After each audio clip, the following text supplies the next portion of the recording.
Okay so एक बार सोचो, तुम्हारे favourite apps Instagram, Zomato, Spotify, यार ये किसी ने तो बनाए हैं। किसी ने तो सोचा ये होना चाहिए, फिर कोड लिखकर बना दिया। और आज डे 1 हम उसी जर्नी का पहला कदम लेते हैं। Python the language, let's go. तो पाइथन क्या है? सिंपल बात करूँ तो पाइथन एक प्रोग्रामिंग लैंग्वेज है। मतलब एक ऐसी लैंग्वेज जिसमें तुम कंप्यूटर से बात कर सकते हो, कंप्यूटर को इंस्ट्रक्शंस दे सकते हो और वो करता है एग्जैक्टली वही जो तुम चाहते हो। Let's understand this with a story. सोचो तुम्हारा एक दोस्त है कंप्यूटर, और कंप्यूटर बहुत इंटेलिजेंट है, लेकिन कंप्यूटर सिर्फ एक ही लैंग्वेज समझता है, पाइथन। तो जब तुम चाहोगे कि कंप्यूटर कुछ करे, तुम्हें पाइथन में बोलना पड़ेगा। और बेस्ट पार्ट, पाइथन बहुत सिंपल है, ऑलमोस्ट इंग्लिश जैसी लगती है। एक एग्जांपल देखो, प्रिंट हेलो वर्ल्ड, बस इतना, एक लाइन और स्क्रीन पे हेलो वर्ल्ड प्रिंट हो जाता है। नो कॉम्प्लिकेटेड सेटअप, सीधा काम की बात। अब सोचोगे इतने सारे लैंग्वेजेस हैं, पाइथन ही क्यों? तो पाइथन इसलिए क्योंकि पाइथन पढ़ने में इंग्लिश जैसी लगती है और समझना बहुत आसान है। दूसरा, ये वर्सटाइल है। Web application, AI, data science, automation, cyber security सब पाइथन से हो जाता है। तीसरा, कम्युनिटी। दुनिया में लाखों लोग पाइथन का यूज़ करते हैं, मतलब गूगल करो आंसर मिलेगा। चौथा, real companies, Instagram Python, Netflix Python, NASA हाँ पाइथन। कंप्यूटर हमारे साथ हैं, चलो शुरू करते हैं। तो सबसे पहले हम अपने VS कोड पर आ जाएंगे। यहाँ पे हम एक डायरेक्टरी ओपन करेंगे जिसका नाम है पाइथन कोडिंग बूट कैम्प। मैंने ऑलरेडी बना रखा है। अब इसके अंदर में हम एक और फोल्डर बनाएंगे, इसका नाम हम रखेंगे डे 1। ओके, अब हम इस डे 1 के अंदर आज की सारी प्रोग्राम्स को सेव करेंगे।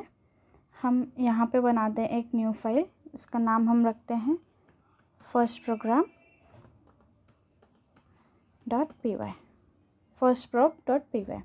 ओके, तो ये .py क्या है? .py एक एक्सटेंशन है जो कंप्यूटर को बताता है कि ये पाइथन का कोड है। Okay, now let's start. सबसे पहला जो हम प्रोग्राम लिखेंगे वो हम लिखेंगे इस तरीके से, प्रिंट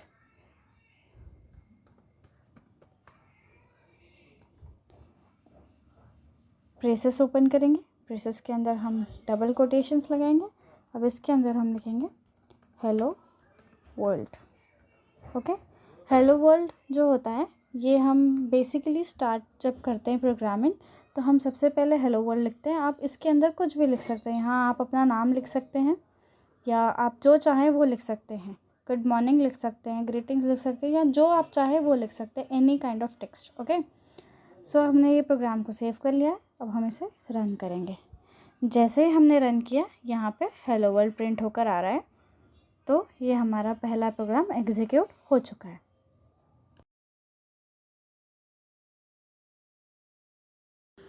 अगर हम इन डबल कोटेशंस को हटा दें तो क्या ये फिर भी एग्जीक्यूट होगा या कोई एरर देगा? ठीक है, अब फ़िलहाल के लिए हम ये वर्ल्ड को भी हटा देते हैं। ठीक है, हम सिर्फ ये हेलो को बिना कोटेशंस के प्रिंट करवा कर देखते हैं। This throws error. ये एरर क्यों दे रहा है? ये कह रहा है name hello is not defined. क्यों? क्योंकि जब हम कोट्स नहीं लगाते तब कंप्यूटर सोचता है कि हेलो कोई वेरिएबल है। वेरिएबल यानी किसी चीज़ का नाम है, कोई नाम है जिसे हमने ऑलरेडी कहीं डिफ़ाइन किया हुआ है, जिसके बारे में कंप्यूटर को ऑलरेडी पता है, ऐसा वो अज्यूम कर रहा है। बट उसको तो हमने बताया ही नहीं है, उसको कहीं डिफ़ाइन ही नहीं किया है। तो वो कंफ्यूज हो गया है कि जब इसे डिफ़ाइन ही नहीं किया है तो इसे यूज़ कैसे किया है, इसलिए उसने एरर दिया है। तो इस रूल को हमेशा याद रखो, अगर प्रिंट स्टेटमेंट में कोई भी टेक्स्ट को प्रिंट करवाना है तो हमें हमेशा डबल कोटेशंस का यूज़ करना है। ओके, अब ये एरर नहीं थ्रो करेगा, ये यहाँ हेलो प्रिंट होकर आ गया। बट इसके और भी कुछ प्रॉपर्टीज़ है। प्रिंट स्टेटमेंट सिर्फ हेलो प्रिंट करवाने के लिए यूज़ नहीं होता है। हम यहाँ पर एक्चुअली कोई वेरिएबल अगर हम डिफ़ाइन करते हैं तो हम उसे भी प्रिंट करवा सकते हैं। जैसे अगर मैं यहाँ पर a = 10 डिफ़ाइन करती हूँ और उसके बाद यहाँ पर मैं a लिखती हूँ, हमें यहाँ याद रखना है कि हमें यहाँ पे कॉमा से सेपरेट करना है। उसके बाद अगर मैं a लिखती हूँ और इसे रन करती हूँ तो यहाँ पे hello 10 प्रिंट होकर आता है, क्योंकि ये हेलो को एज इट इज़ प्रिंट कर रहा है। उसके बाद में a जो है ये एक वेरिएबल है, देखो यहाँ लिखा हुआ है वेरिएबल, तो ये वेरिएबल की जो वैल्यू है उसमें 10 वैल्यू हमने असाइन करी हुई है। जो a है इसमें 10 की वैल्यू असाइन की हुई है, इसलिए जो 10 है वो a की जगह प्रिंट होकर आ रहा है। अब हम प्रिंट की कुछ और प्रॉपर्टीज़ समझते हैं, जैसे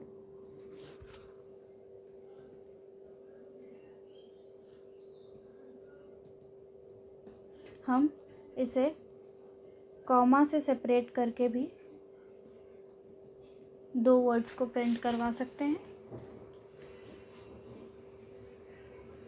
देखो यहाँ पे कॉमा से सेपरेट किया है तो इसने ऑटोमेटिकली इसे समझा है कि ये दो वर्ड्स है। इसका और एक प्रॉपर्टी है, हम यहाँ पर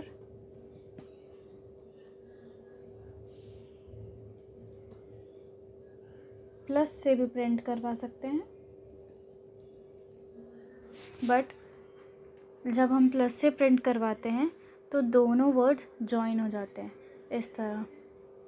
देखिए ये ऊपर वाला जो हेलो जो कॉमा से सेपरेटेड है उसमें गैप है, यहाँ पे कोई गैप नहीं है, दोनों मिक्स हो गए हैं।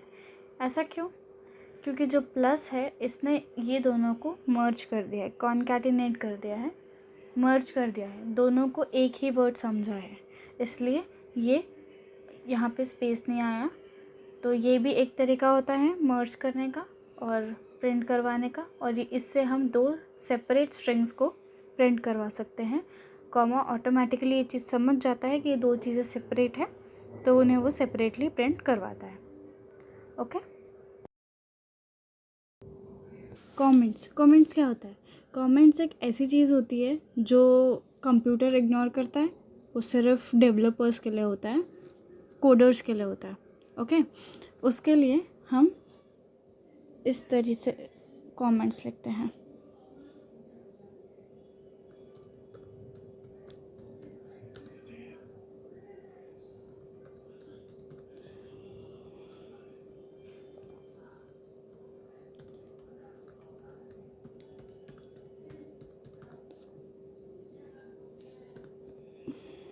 ओके, सो जब भी हम हैश लगाते हैं तो उसके बाद जो भी लिखा होता है कंप्यूटर उसे इग्नोर करता है। ये सिर्फ हमारे लिए होता है, kind of notes, reminder, explanation, ऐसा कुछ। जैसे स्कूल के नोटबुक में हम पेंसिल से नोट्स बनाते हैं ना साइड में, उसी तरह। ठीक है, तो जैसे इस प्रोग्राम को अगर ये प्रोग्राम मैंने लिखा है एंड मैं बाद में ये प्रोग्राम किसी और को देती हूँ समझने के लिए, या ये कोड वो कोई और मुझसे मांगता है, तो उसे समझ में आना चाहिए कि इसमें और इसमें डिफरेंस क्या है, या ये कोड किस चीज़ के लिए है। तो हम उस चीज़ को डिफ़ाइन करने के लिए कमेंट्स का यूज़ करते हैं। जैसे हमने अभी समझा कि जब हम कॉमा का यूज़ करते हैं तो वो समझता है कि ये सेपरेट वर्ड्स है, और जब हम प्लस का यूज़ करते हैं तो वो दोनों वर्ड्स को कॉन्कैटिनेट करता है, जोड़ देता है। ठीक है, तो हमने यहाँ पे बस यही लिखा है, सेपरेट वर्ड्स और कॉन्कैटिनेट्स। इसका मतलब ये है कि जो ये दो वर्ड्स हैं ये सेपरेट है एंड ये कॉन्कैटिनेट करता है। तो ये जो लाइन है ये कंप्यूटर कम्प्लीटली इग्नोर करता है। ये जो डेटा हमने लिखा है इसका कंप्यूटर को इससे कोई लेना देना नहीं है, वो इसे कम्प्लीटली इग्नोर करेगा। ये सिर्फ हमारे बेटर अंडरस्टैंडिंग के लिए है कि हमने इस चीज़ को क्यों यूज़ किया है। जब ये तो छोटा कोड है, जब हम बड़े बड़े कोड्स लिखते हैं तब वहाँ पे कई बार ऐसा होता है कि हम कंफ्यूज हो जाते हैं कि हमने कौन सी चीज़ कहाँ डिफ़ाइन करी थी, या कोई जब हम फंक्शन डिफ़ाइन करते हैं, या जब ये चीज़ें हम आगे पढ़ेंगे, लेकिन जब हम कोई फंक्शन डिफ़ाइन करते हैं या कुछ लिखते हैं तो हम उसके पहले एक कमेंट लिखते हैं कि यहाँ पर हम इस चीज़ को शुरू कर रहे हैं, ताकि जब हम बाद में काफ़ी टाइम के बाद में उस कोड को खोलें तो हमें समझ में आए कि वो क्या लिखा था और हमने किस चीज़ को कहाँ डिफ़ाइन किया था। That's it. कमेंट्स का काम सिर्फ उतना ही होता है।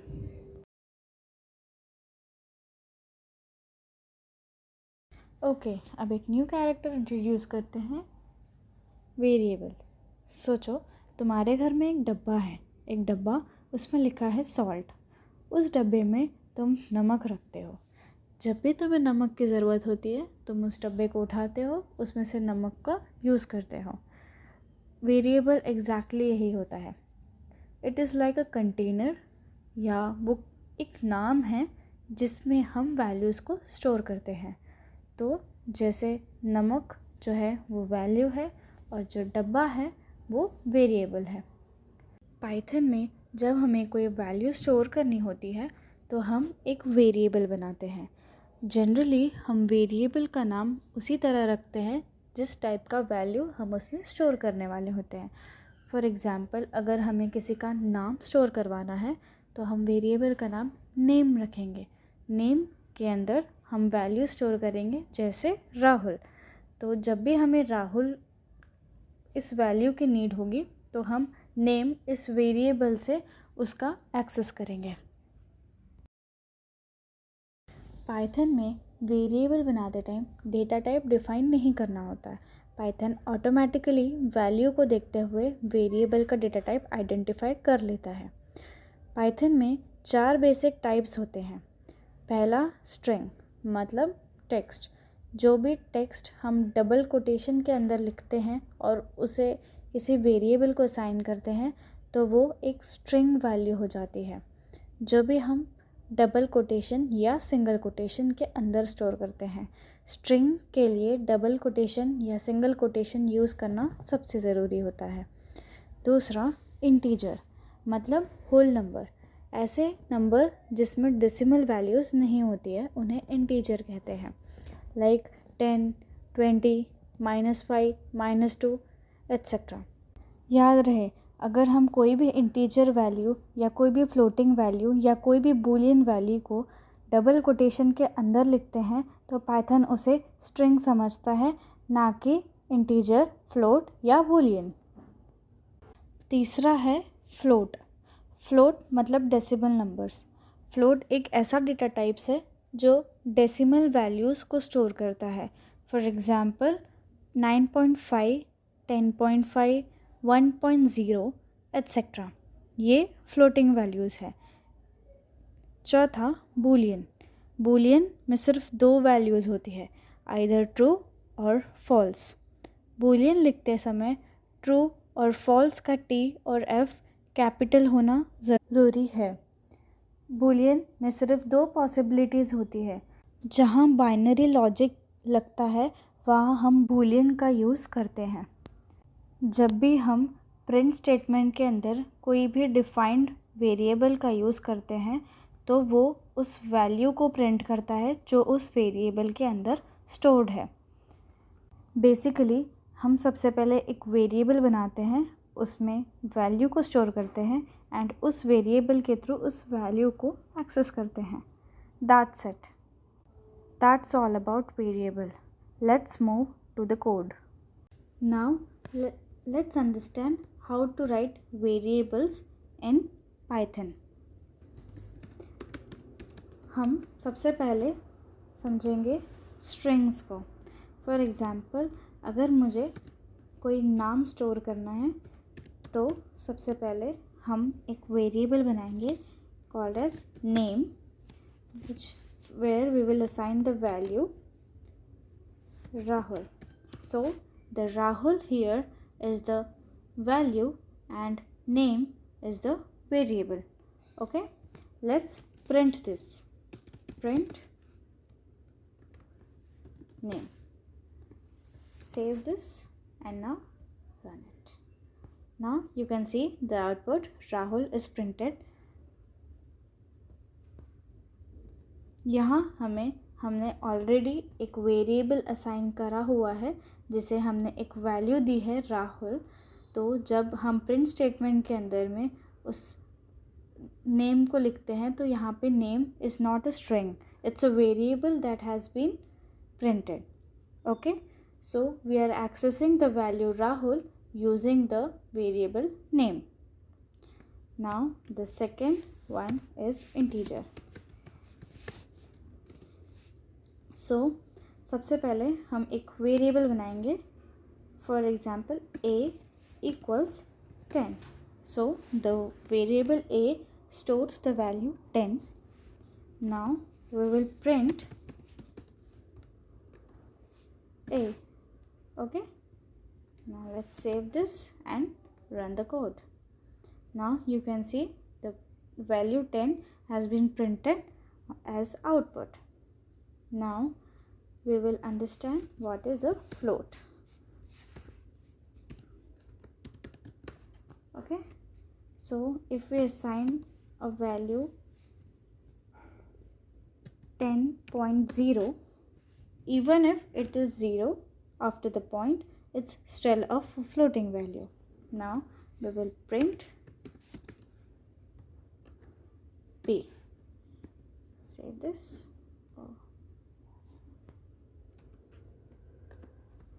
Save this, run the program. See, the 10.0 is a floating value. Okay, now next we will print boolean. Okay, we will assign c equals true, print c.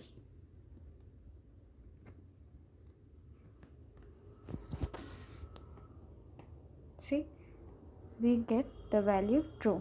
So this is nothing but variables. The variable name a, b, c is a variable that store values Rahul, 10, 10.0 and true respectively.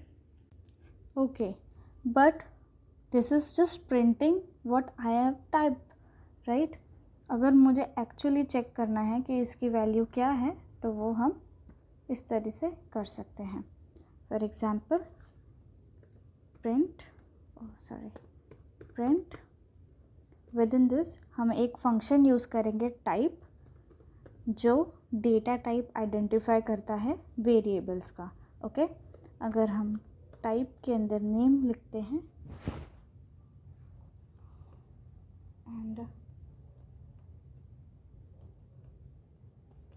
यहाँ हम ए लिखते हैं, यहाँ B, यहाँ सी, और उसके बाद इसे सेव करके अगर हम रन करते हैं तो हम यहाँ पे इनका डेटा टाइप्स देख सकते हैं. A is a name where we have stored the data Rahul double quotations के अंदर, तो वो एक स्ट्रिंग है.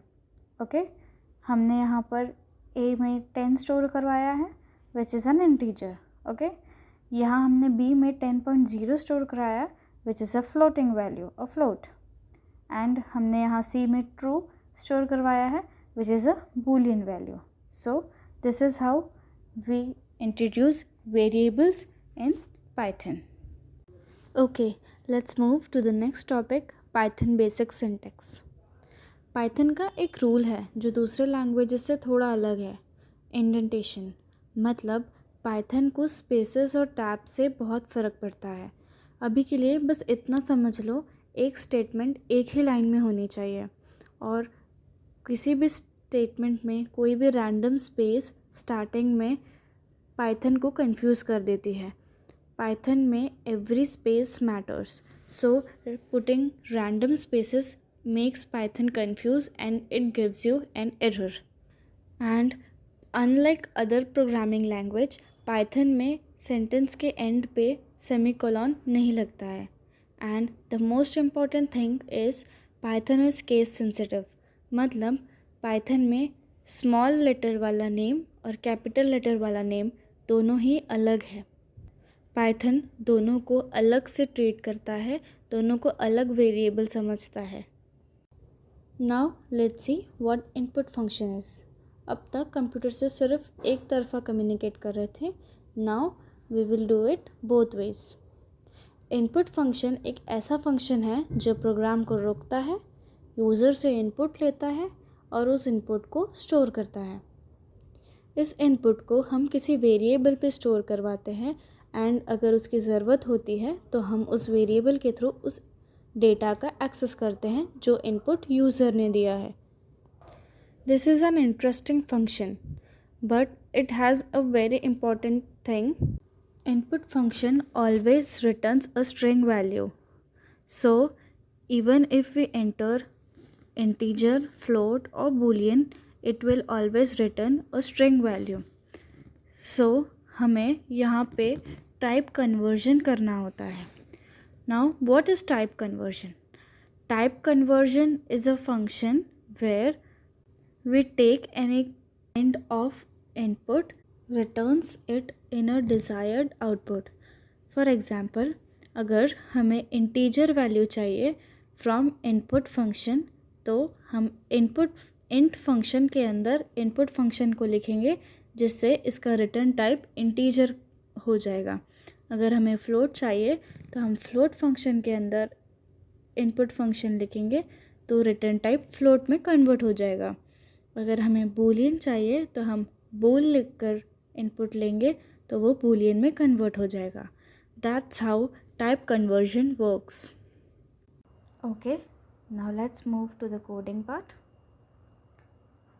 हम सबसे पहले से comment out कर देंगे. यहाँ पे हम सबसे पहले input function and type conversion सीखेंगे.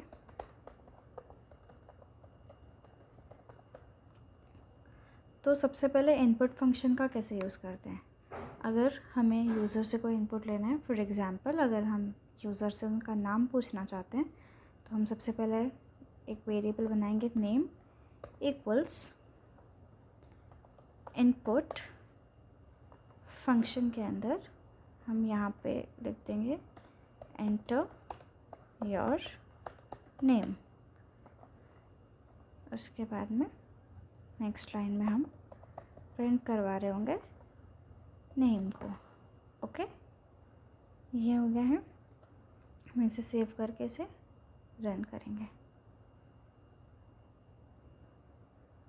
ओके, तो यहाँ पे ये पूछ रहा है हमें for name. We will enter a name, for example Rahul. Enter. So Rahul is printed. Okay, this is how input function work. But अगर हमें कोई इंटीजर वैल्यू लेनी है तो हम कैसे लेंगे. तो हम इन सबको रिमूव कर देते हैं. Now we will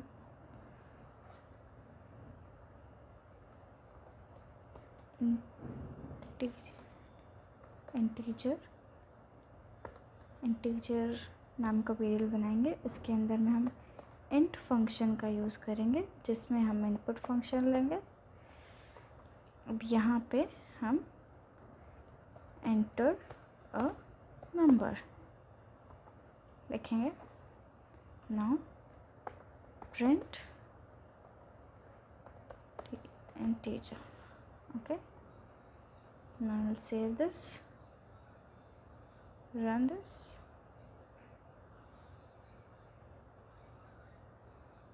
Now we'll enter a number like 5, so it will return 5. Now how will we know whether this is an integer or not? So पहले हम ये निकाल देंगे int function. उसके बाद में हम इंटीजर को प्रिंट करवा रहे होंगे. उसके बाद में हम इंटीजर का टाइप प्रिंट करवा रहे होंगे. Type of integer.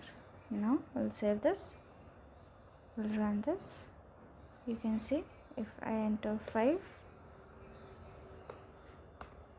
you can see that it's a integer.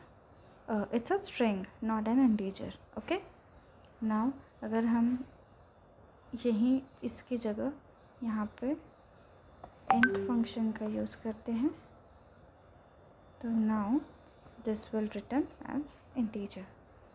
Let's see, 5, enter 5 over here. See, now the data type of the number 5 is returned as integer, not a string. So this is how we convert the numbers into integer from string. Now if we use float instead of integer, now let's see. If we enter 5, it will return 5.0 as output when we are printing integer, and it will return type as float while we return the type of that variable.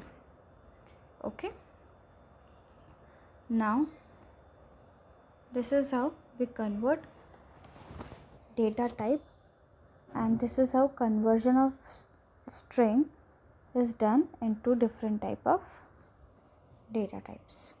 Now we are moving towards today's practice problem. This is all based on what we have learned today.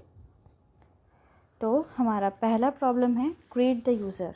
इसमें हमें user से उनका नाम input करवाना है और उन्हें hello greet करना है. दूसरा प्रॉब्लम है कैलकुलेटर. हमें यूज़र से 2 इंटीजर वैल्यूज़ इनपुट करवाने हैं, फिर उनसे ऐड, सब्सट्रैक्ट, मल्टीप्लाई और डिवाइड करना है. तीसरा, हमें एक टेम्परेचर कन्वर्टर बनाना है जिसमें हम सेल्सियस में टेम्परेचर लेंगे और उसे फ़ारेनहाइट में कन्वर्ट करेंगे. Let's start with our first problem of the day. First, we will create a folder for practice problem. In this folder, we will create all the files. The first, we will create greet.py file. Now, we will first write a comment of our problem statement. अब सबसे पहले हमें इस problem statement को समझना है. What we have to do is, हमें user से उनका नाम पूछना है एंड देन उन्हें हेलो ग्रीट करना है. सबसे पहले हम इनपुट लेंगे name equals input enter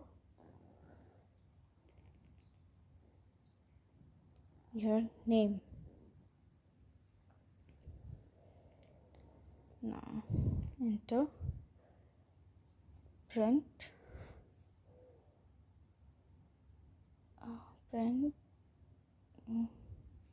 hello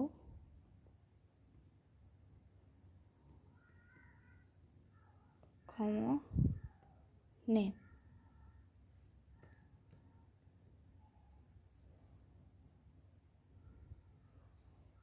Let's save and run. Now let's enter the name Rahul. Enter hello Rahul. So we are getting the required output we need for our problem. So we have completed our first problem to greet the user. Let's start with our second problem, calculator. इसमें हमें एक calculator बनाना है जिसमें हम 2 input लेंगे user से and then we will print addition, subtraction, multiplication, division using that 2 input data. Okay, so first we will input a equals int input, enter a number.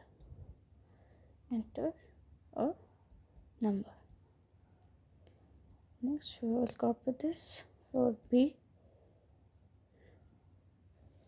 Now we will change it to b and another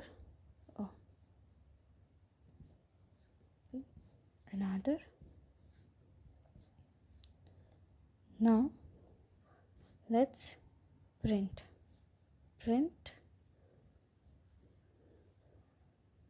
enter addition colon comma a plus b. Now we'll copy this for subtraction, for multiplication, for division. Now edit subtraction,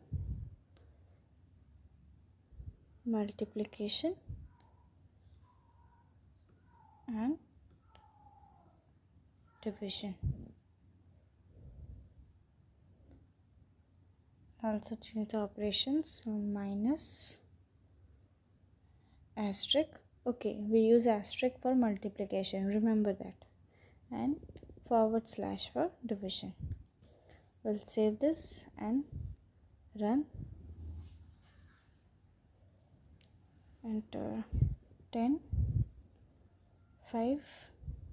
So we got addition 15, 10 plus 5 is 15, 10 minus 5 is 5, 10 into 5 is 50, and 10 divided by 5 is 2. So we have completed this and got our desired output.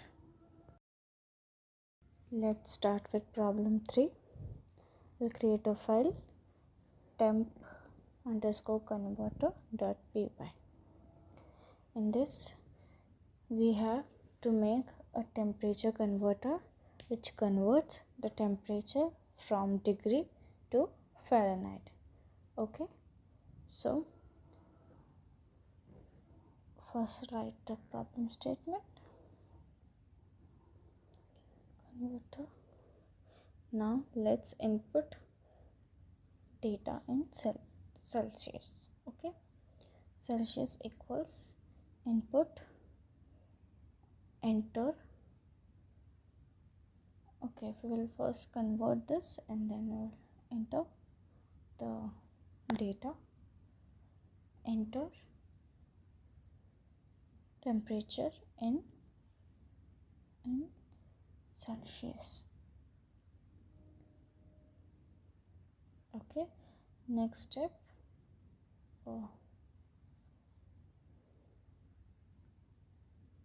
Next step is let's use the formula for the conversion. Fahrenheit equals bracket Celsius into 1.8 plus 32. Let's print the Fahrenheit. The temperature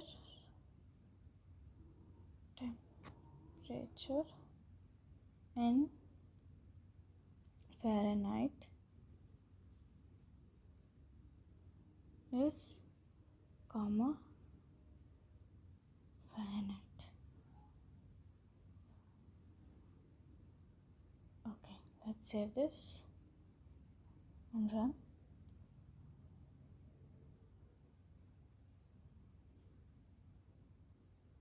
Okay, so 43.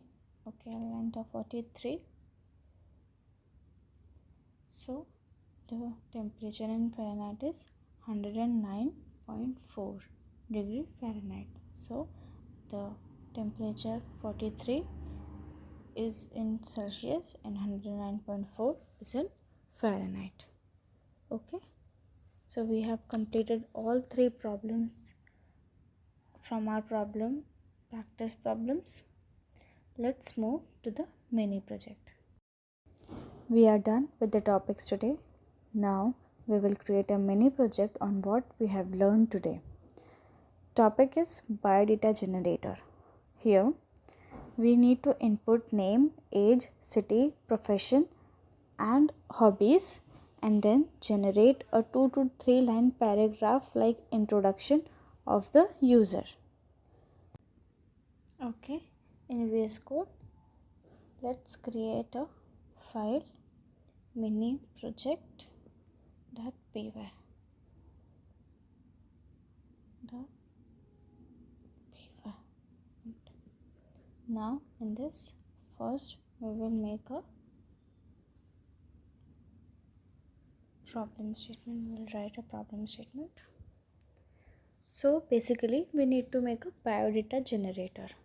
Here what we will do is, हम user से input लेंगे, उनका name, age, city, profession and hobby, and then we will make a 2-3 line paragraph to generate a biodata of that user. हम इन data का use करके एक biodata बनाएंगे. सो हमने नेम लिया है एज अ वेरिएबल, उसमें हम इनपुट कराएंगे नेम. अब हम इसे कॉपी करेंगे. For age, for city, profession and hobby. Okay, change करेंगे age, city, profession and hobby. Okay, यहाँ भी करेंगे age, city, profession, hobby. Let's make it look a bit better. We will add a print statement, and in that we'll write print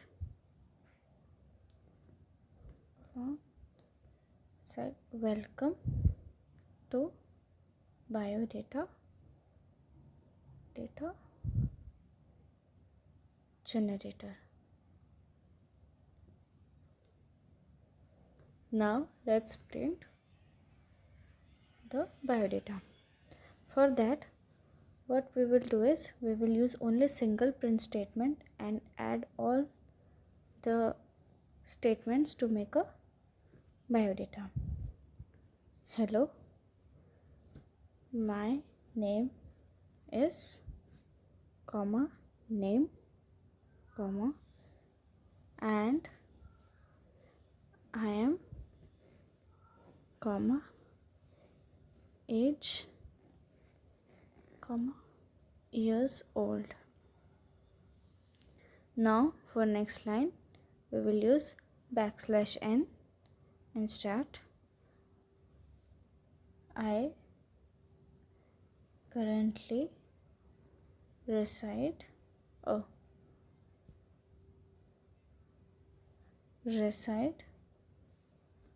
in, comma, city, comma,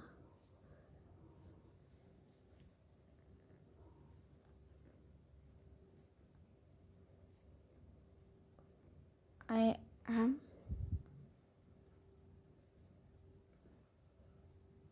a profession, comma,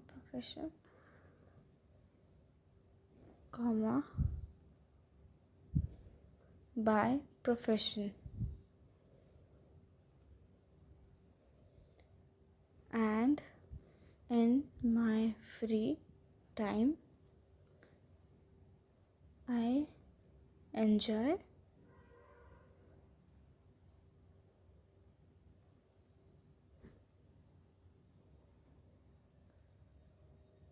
comma,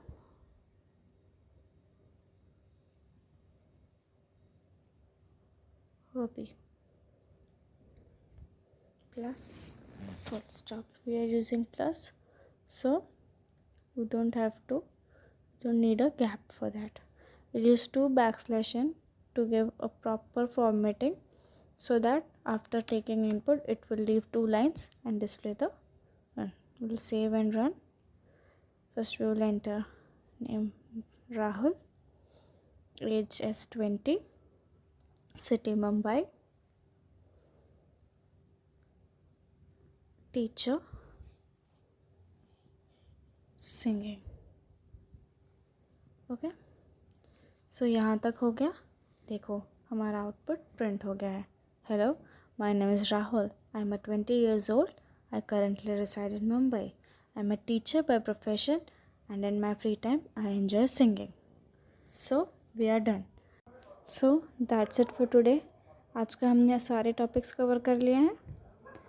आज हमने print function सीखा, variable सीखा, data type सीखे basic वाले, input function सीखा, type conversion सीखा और उस पर प्रोजेक्ट्स भी बनाए. याद रहे, कोड करने से पहले लॉजिक बनाना ज़रूरी है. लॉजिक बन जाए तो कोड अपने आप बन जाता है. मिलते हैं नेक्स्ट वीडियो में. तब तक के लिए कोड लिखना बंद मत करना. और अगर वीडियो हेल्पफुल लगी हो तो लाइक करें, सब्सक्राइब करें और नीचे कमेंट में बताएं आपका पहला प्रोग्राम क्या था.